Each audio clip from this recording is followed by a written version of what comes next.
És l'addicció el risc més gran? Primer de tot, cal que definim tres conceptes. El primer seria l'ús no problemàtic.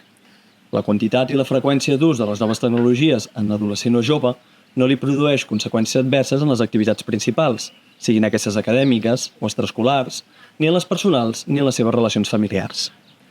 Després hauríem de definir el que és una situació d'abús, quan l'adolescent comença a baixar el rendiment acadèmic, es mostra crític amb les activitats formatives extraescolars, diu, per exemple, que l'avorreixen, que no el motiven, i es mostra irritable quan se li indica que estudiï o que no jugui tant amb l'ordinador o amb la tablet.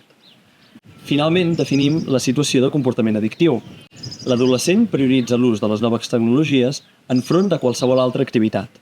La major part del temps el dedica i el vol dedicar a l'activitat i a obtenir permisos i en ocasions fins i tot diners per realitzar-la. Apareix, per exemple, l'abandonisme escolar, augmenta el malestar familiar, passa més temps connectat a la xarxa que amb els amics.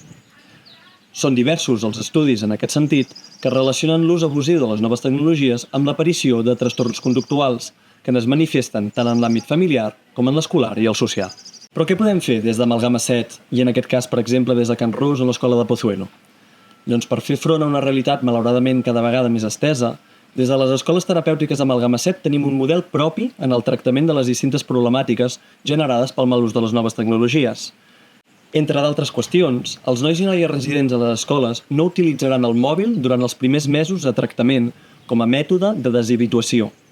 Arribat el moment, es començarà a treballar de nou el dispositiu en sessió terapèutica, segons la problemàtica i els antecedents de risc, i l'adolescent disposarà d'un nou mòbil de manera progressiva en les visites familiars per tal d'incorporar l'aprenentatge generat de manera que el nou ús sigui favorable.